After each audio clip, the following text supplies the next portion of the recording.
Welcome to this Vital Health podcast from the ISPOR conference in Glasgow, Scotland. I'm Duane Schulthess, the CEO of Vital Transformation. Today we are asking the question, what are the challenges of using overall survival in early approvals? And I'm very pleased to be joined by two exceptional academics and researchers. I'm joined by Oriana Ciani from Bocconi University. Oriana, thank you very much for being here today. Thank you for the invitation. It's a pleasure. And I'm also joined by Denis Lacombe, the Chief Executive Officer of the European Organization for Research and Treatment for Cancer, the EORTC. Denis, c'est longtemps, monsieur. C'est très bon. Thank you for the invitation. My pleasure. It's great to see you. Again, it's been way too long. What we're talking about today are a lot of the discussions that are currently being had at the EU as well as the member state level about accelerated approvals. Why are accelerated approvals often used specifically in oncology? Oriana, I'll start with you. What is the purpose of an accelerated approval? Okay, so accelerated approval is used for those technologies that are needed for, populations that don't have alternatives, right? We say that they are particularly useful for those situations where there is unmet medical need, right? And often oncology indications fall within this definition. So lack of alternative treatments, the life-threatening condition, those are all aspects that lead to consideration of those accelerated approval.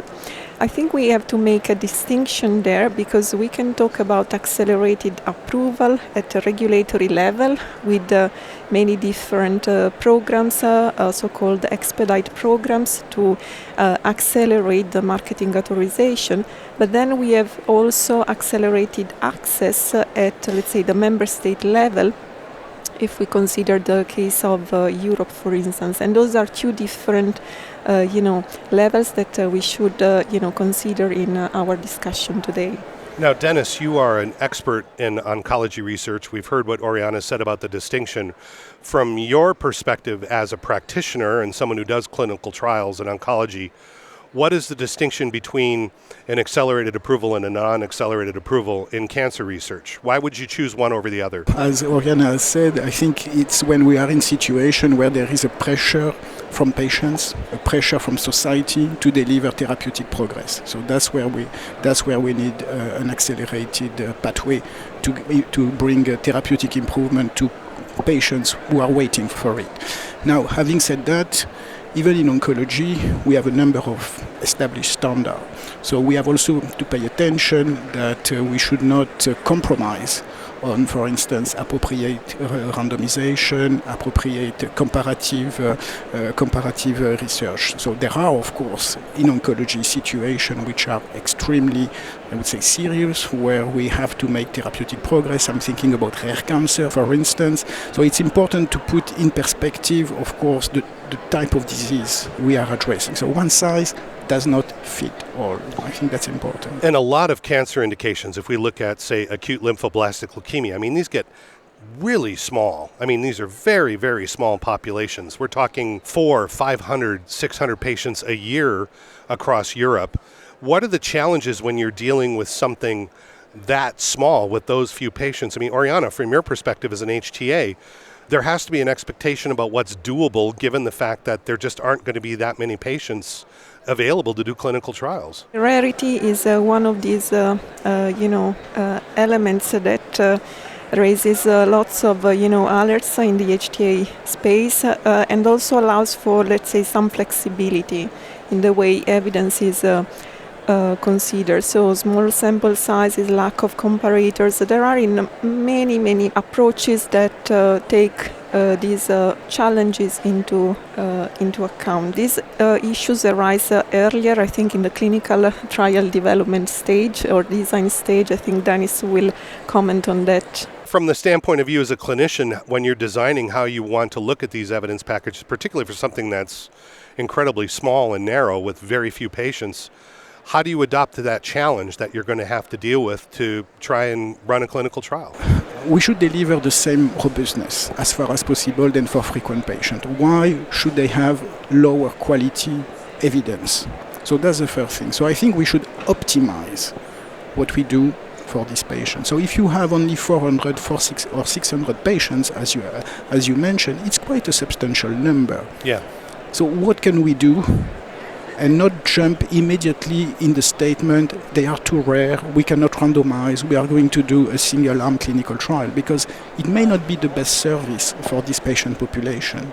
And so I think we should also question whether we are really in a situation where we cannot do better, or really if we are in a clinical situation where we have very, very limited number of patients. So I don't want to be too dogmatic. Sure.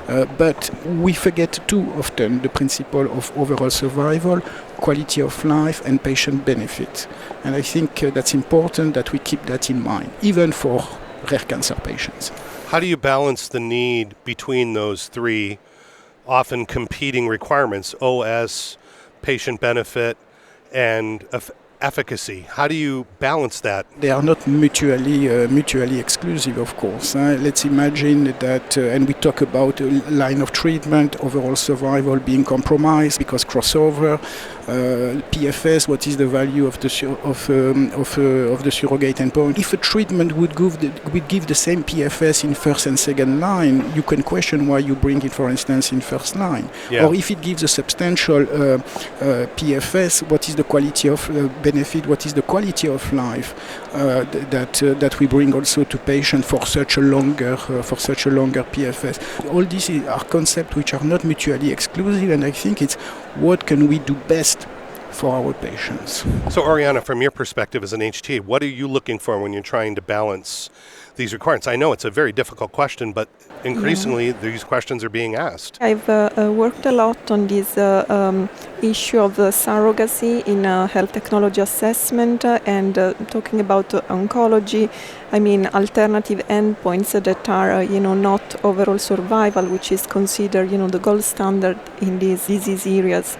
But my work so far has shown that, at the regulatory level, there is still acceptance on those alternative endpoints. For instance, Denis has mentioned PFS, which is now approved for making decisions at the regulatory level in many indications. Also, sometimes we have response rates in other settings. But those endpoints at the HTA stage are still, debated, because HTA and payers, they really want to know about, incremental cost-effectiveness ratio in many cases, or to judge, the comparative effectiveness profiles of products based on, really final patient-relevant outcomes, so-called. So at this stage, we're still questioning those endpoints, PFS, for instance, and now the earlier EFS or DFS in early-stage cancer. And the paradigm that is considered there is, the three-level hierarchy for a surrogate endpoint evaluation. Meaning we need, evidence of biological plausibility of these outcomes. We need evidence of individual level surrogacy, that means the prognostic value of those endpoints, and the highest value is given to evidence that shows that treatment-induced change on the surrogates is linked with the treatment-induced change on overall survival in this case. And we know that's relatively difficult to get, this level of evidence. And that is what is making, challenging some of this discussion, between manufacturers and HTA people nowadays. How are the various standards and understanding of these criteria among the 27 member states? Do you see there's increasing drift, or is there generally a unanimity of opinion about how we're handling surrogacy, alternative endpoints, biomarker-based endpoints, progression-free survival?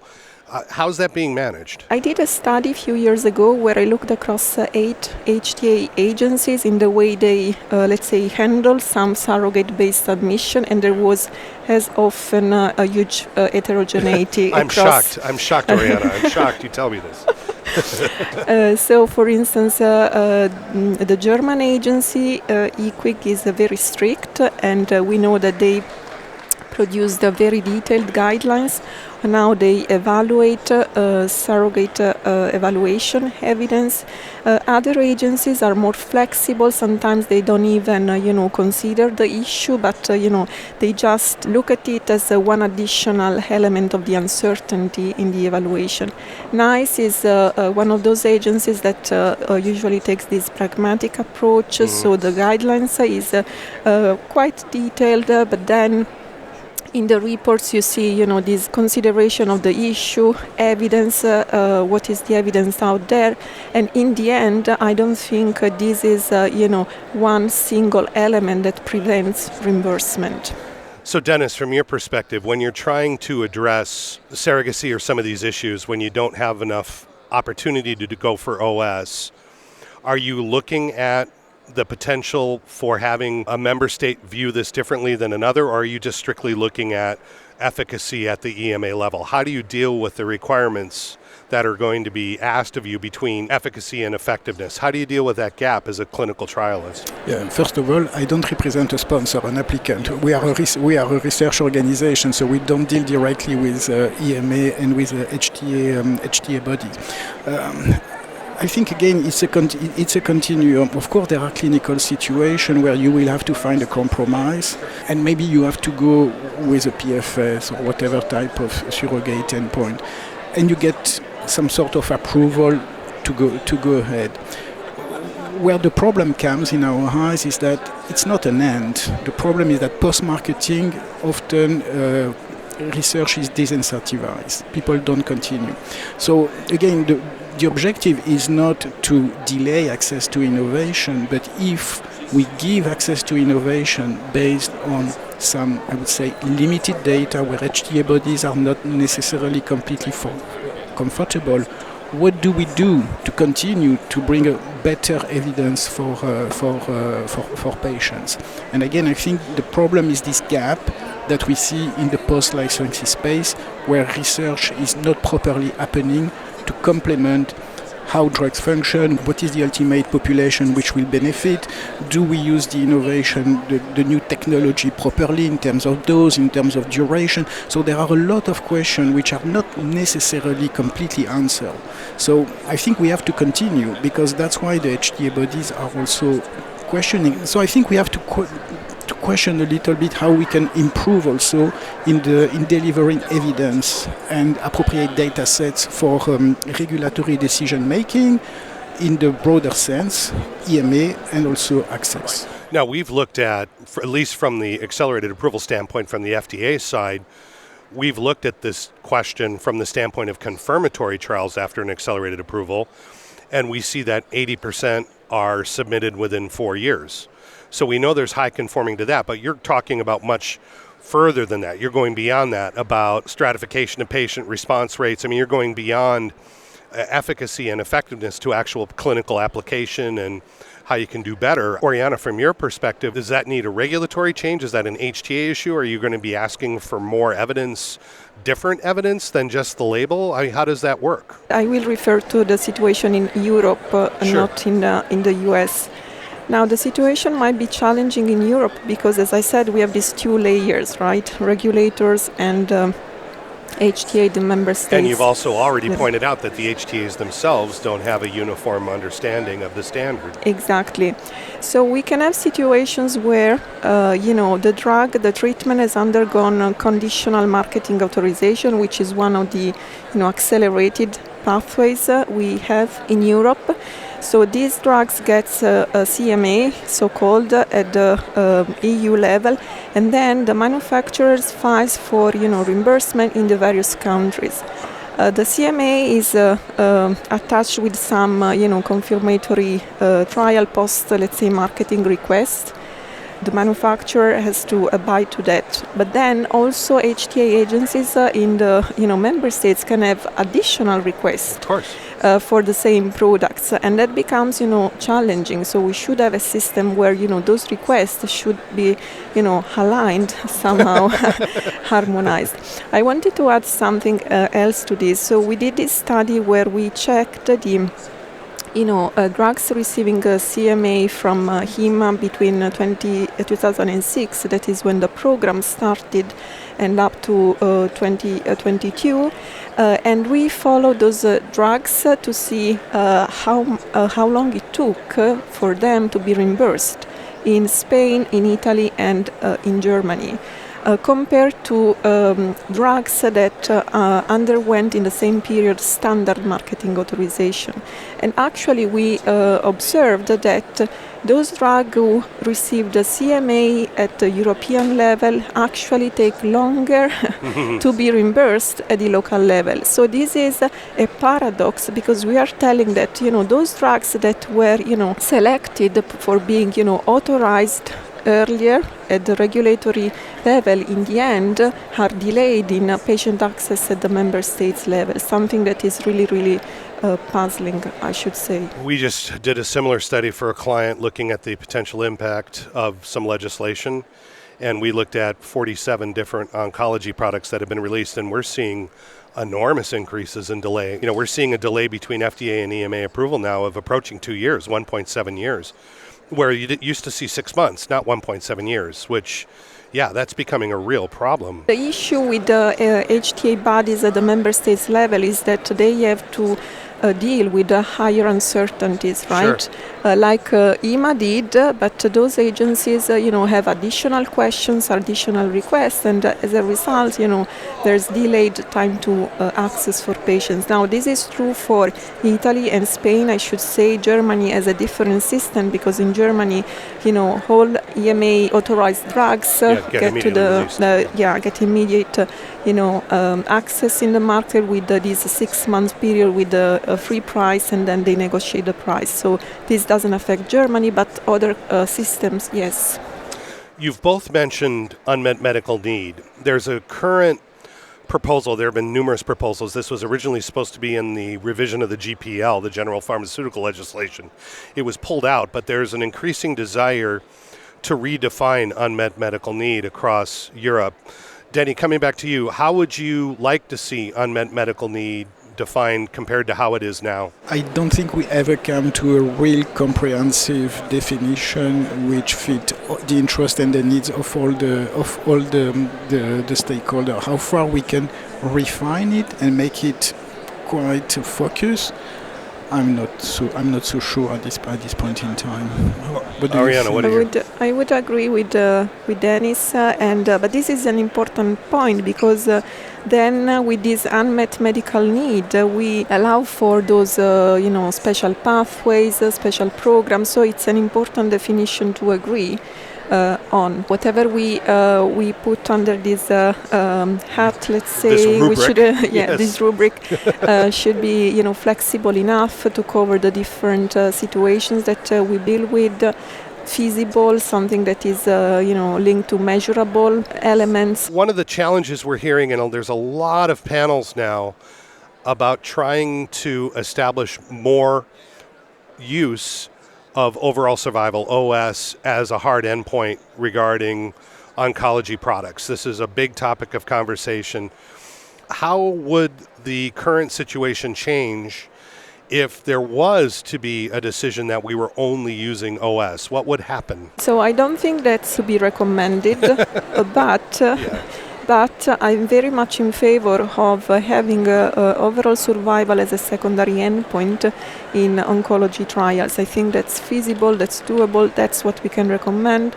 Also, going back to our discussion on the surrogate evaluation, that's what we need to provide good surrogacy evidence. We need trials, lots of trials, many trials that have collected both the surrogate endpoints and overall survival. And only by doing that we can get to the point where we have robust demonstration that these are good surrogate endpoints and we can rely on them. But we must collect data on overall survival. Denis, your perspective, what do you think would happen if we just said, okay, we only want overall survival, which is being advocated admittedly by a minority, but a loud minority of folks here in the EU? Well, I don't have a crystal ball, of course, but I think we have We could get you one, Denis. I think we have to raise the bar a little bit, because with surrogacy we forgot the value of patient-centric endpoint. It can be overall survival. It can be quality of life. It's very, very important. Now, the problem that we have in oncology is that we have, of course, a very intelligent drug. They are not necessarily without toxicity, and they are very expensive. So the value of this, of each euro that society puts into for this drug becomes extremely important, and that's why we really have to document what is the benefit for patients. Again, in terms of something that is meaningful for the patient, not necessarily on an X-ray or on a CT scan or whatever. So tangibly, how could we do that if we want to hardwire what's beneficial to the patient? What do you recommend? The way of working are changing.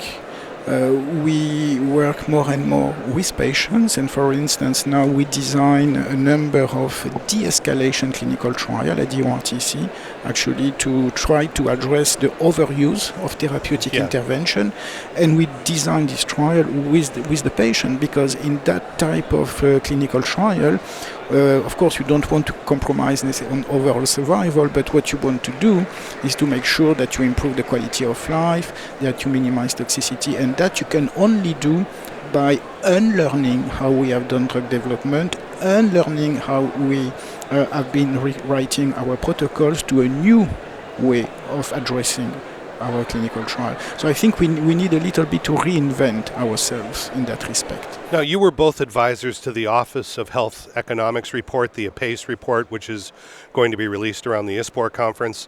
There are many aspects of that report that are aligned with what I was working on initially 12 years ago, adaptive licensing, adaptive pathways, the Medicines Adaptive Pathways Project, Adapt Smart, of the IMI. There were a whole bunch of these that were going on. Why do you think adaptive licensing was not adopted? Because what we're talking about now seems to be increasingly ticking a lot of boxes of what was called an adaptive licensing or an adaptive approach 10, 12 years ago. Why do you think we didn't adopt that? And was it just time? Or are we starting to pick it up now? Again, I think we need to understand what we mean by adaptive pathways, because again, at the regulatory level, I think there were some steps made in the right direction. For instance, I mentioned the conditional marketing authorization pathways. There's the PRIME program, there's the exceptional circumstances authorization, there's the fast track designation. In the US, even more of these programs.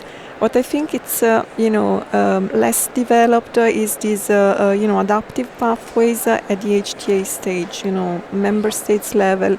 So we can talk about early access program, again not very homogeneously developed in Europe. So France is doing very well in that regard.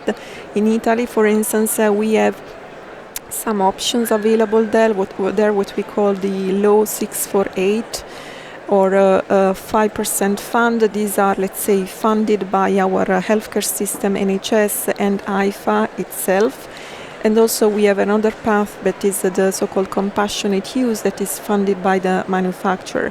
Those are options available there, but not really, well developed to bring this early access concept at scale across the union. So that's what should be developed more. Now, Denis, you and I were involved in the Adapt Smart project a bit back in the day.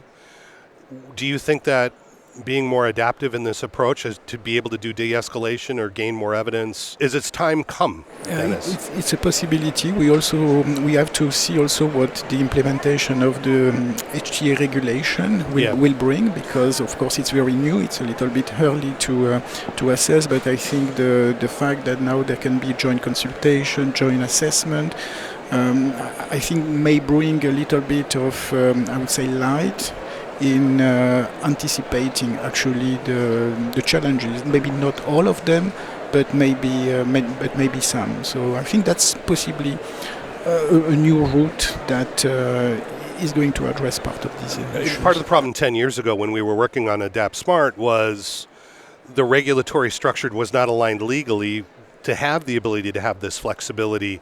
Oriana, you're shaking your head. I mean, has this changed, or are those barriers still there, those legal barriers, the flexibility you can have in Italy? Dennis was mentioning we have made this big move with the age regulation nowadays. We didn't have that 10 years ago, but still we don't know how it's going to, work out. Technically, it provides a common base of proceeding with the joint clinical assessment.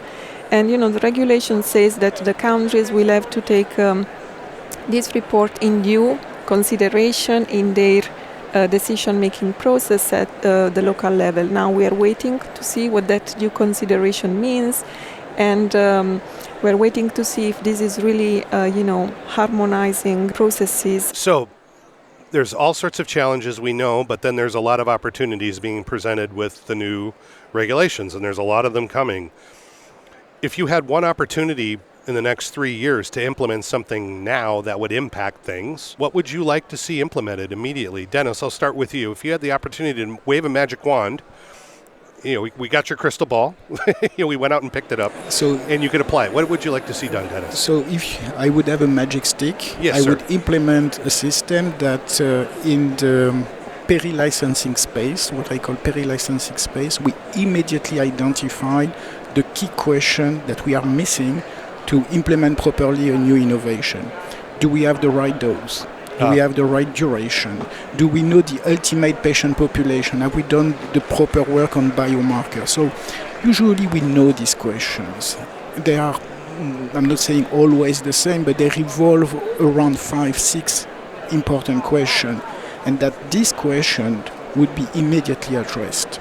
How easy is that, Dennis? It's not easy. Okay. It's not easy. I can tell you, because this is something we are, this is the concept of treatment optimization. Absolutely. Which actually is so far in the new pharma regulation, it appears there.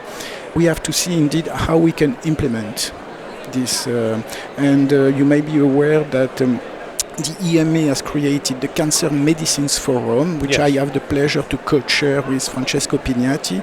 And what we try to address is actually how this key treatment optimization question could be identified, and what could be the policy work that would have to do to make sure we deliver this information to patients and to the healthcare system. When does the Cancer Forum kick off? When are you going to start that? So the Cancer Forum has been working for already a couple of years. So we've been meeting, we've been looking at the situation, looking at the type of clinical trial, we've been consulting, we've been doing workshop. Actually next week on Friday afternoon there is a public workshop, the Cancer Medicine Forum Meet Industry. How do they do that? How could people get involved? Oh, you can just go on the EMA website and register to the workshop. Oriana, from your perspective, if you had the magic wand, Dennis has passed it over, what would you do?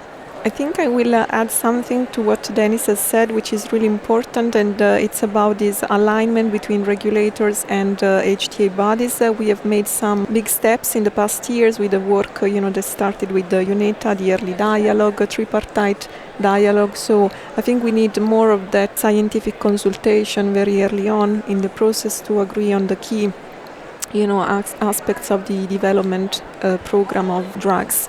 But then I would add something else that is, Dennis as well mentioned it in passing. It's more and more of this patient engagement through the development in order to really, get what is really meaningful for them, for those who, are affected by the treatment, what matters to them, where we should focus.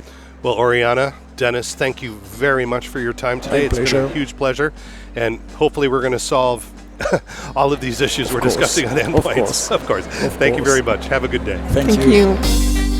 This podcast was supported by Merck Sharp & Dahm as part of the APACE project in collaboration with GlaxoSmithKline and AstraZeneca. Video by Ben Harbour.